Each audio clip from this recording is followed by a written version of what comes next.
उत्तर प्रदेशના અમેઠીના ઉમેદવાર અને ભાજપના સ્ટાર પ્રચારક સ્મૃતિ ઈરાની પાટણમાં ચૂંટણી પ્રચાર માટે આવ્યા હતા। પાટણમાં તેમણે જાહેર સભાને સંબોધિત કરી। જો કે આવવામાં મોડું થવા મુદ્દે પણ તેમણે કોંગ્રેસ પર કટાક્ષ કર્યો હતો અને કહ્યું કે અમેઠીના રસ્તા પર ખાડા એટલા બધા છે કે આવતા મોડું થઈ ગયું। સ્મૃતિ ઈરાનીએ પોતાની સભા દરમિયાન કોંગ્રેસ પર આકરા પ્રહાર કર્યા।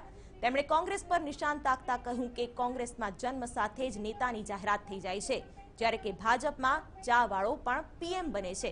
આ સાથે સ્મૃતિ ઈરાનીએ રાહુલ ગાંધી પર પ્રહાર કરતા કહ્યું કે રાહુલ ગાંધી પોતાના મત વિસ્તાર અમેઠીમાં એક જ વાર દર્શન આપે છે, જેના કારણે લોકો અમેઠીમાં પણ ગુજરાત જેવો વિકાસ થાય તેવું ઈચ્છી રહ્યા છે।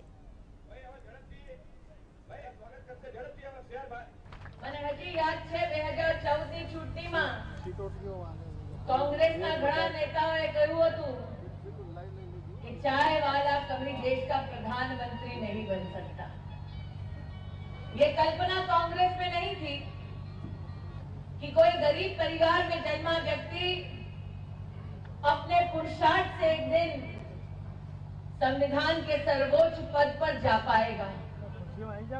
और ये कल्पना शायद इसलिए नहीं थी क्योंकि कांग्रेस में तो जन्म लेते ही नेता घोषित हो जाता है।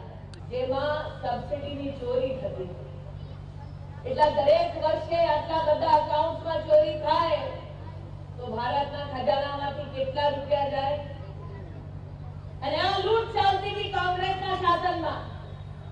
એને બંધ કરવાનું કામ નરેન્દ્રભાઈ મોદીએ કર્યું છે और नरेंद्र भाई मोदी ने ये काम किया, इसीलिए कांग्रेस का नेता अस्वस्थ हुआ।